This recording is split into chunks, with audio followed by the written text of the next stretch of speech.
Hi everybody, my name's Tony and I'm from Bridge Classic Cars. I guess the only way you would know me is if you'd been lucky enough to win one of our competition cars, because that would be me that would deliver it to you. This week we've been asked to review the new Isuzu D-Max.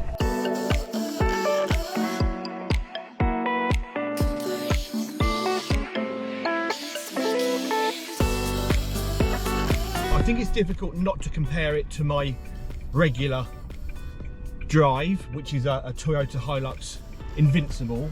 On the D-Max, when you initially get in the car, it's actually a really comfortable place to be.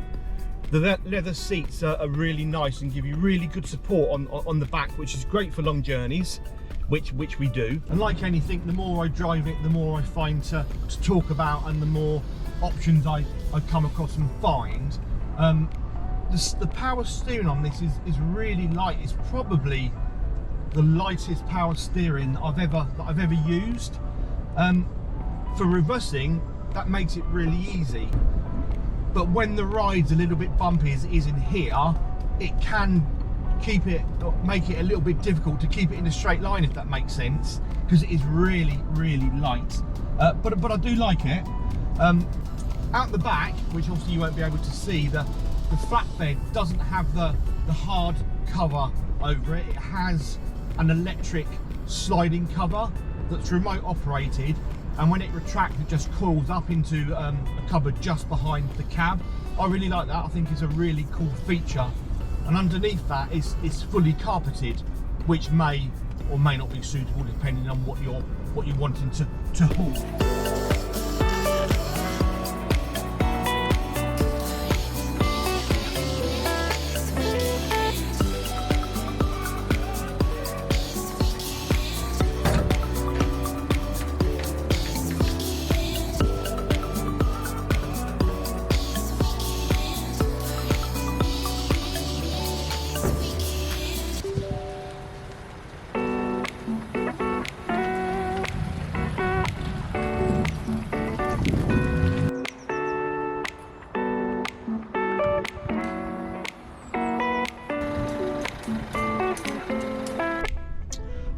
The layout's really nice as well. It's very car-like. So actually initially it's a really great place to be. For me, things change slightly just from a driving perspective. It is, when towing, a really bumpy ride. I mean, we got 2 axles on the truck and 3 axles on the trailer, so you get every bump 5 times. So it is a really bumpy ride. And I think when I initially started up the vehicle, I found the dashboard to be really overwhelming. There's a lot of stuff going on around the speedo area. There's obviously the speedo, the fuel gauge, the heat, the rev counter, but it's then got every average that the vehicle's achieving. It's digital as well. It's a lot going on. There's a lot of alarms and bells that are continually going off as well. Yes, some are for speed. And you can take them away, but it does default back to it each time seemingly.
really good miles per gallon.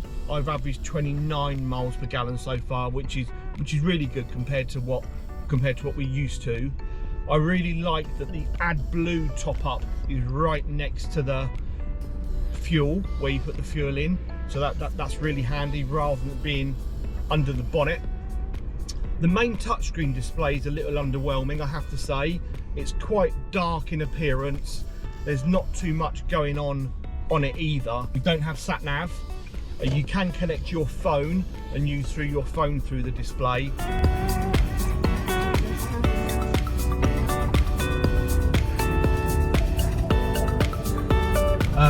The rear view mirrors on this are really good. I've got wing mirror extensions, so obviously we're towing a trailer, but even without those, the rear view's really good. It's big, wide mirrors on here that, like most cars, are electrically operated, but the rear view is really good.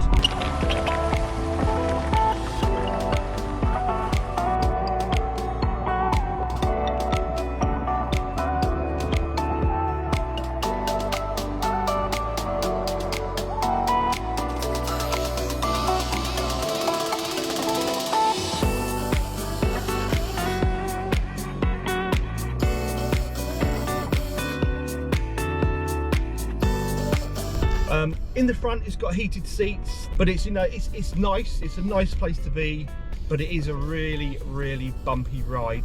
But it does have the brightest headlights you've ever seen on full beam. So if you're blinded on the road, chances are that's us coming the other way. So apologies if that is the case.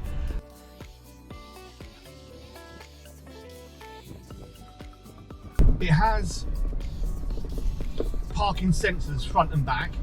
But it has a really good parking camera, which is great when I'm attached from the trailer and wanting to back up to reattach. It's quite a clear picture actually. I guess you need to keep the lens clean, but it's really cool. I don't know if you can hear, there's various alarms going off, none of which are for speed, because I'm doing 27 in a 30, but there's no indication as to what these are for.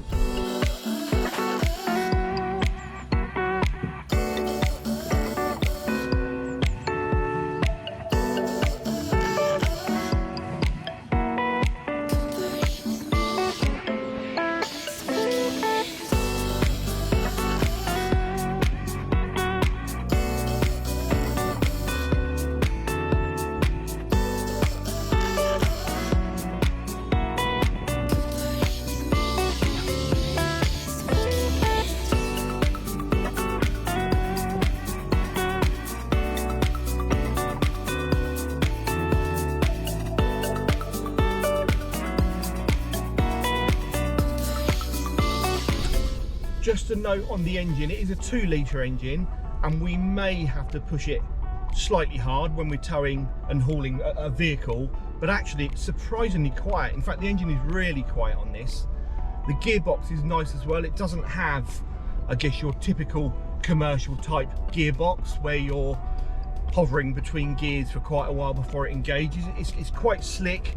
It seems to change at the right time. It's the auto box, which is really good. I like the display where all the temperature dials are. That's fairly clear and easy to use, which is nice. But I'll say the engine is really quiet.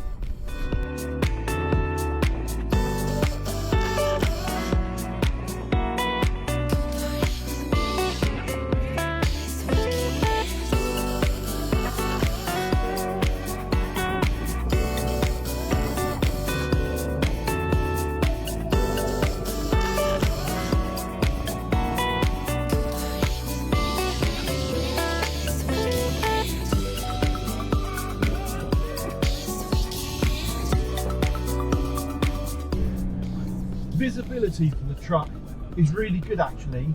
You've got this large, really nice big front windscreen, which gives you a really clear view of what's ahead of you.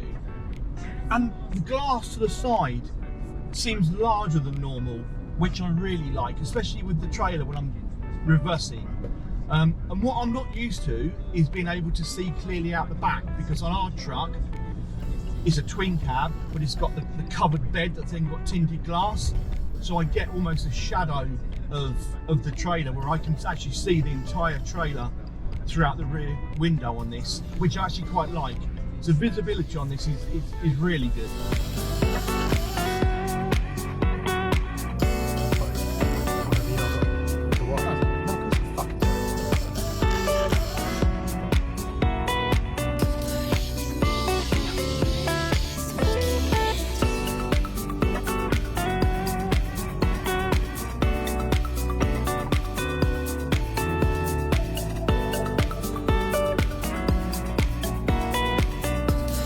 So probably if I had to rate it, that's a difficult one. I'd probably give it a 6 out of 10. But it is nice, don't get me wrong, but it just for everyday use and what we'd use it for, I'm not convinced it'd be the right vehicle.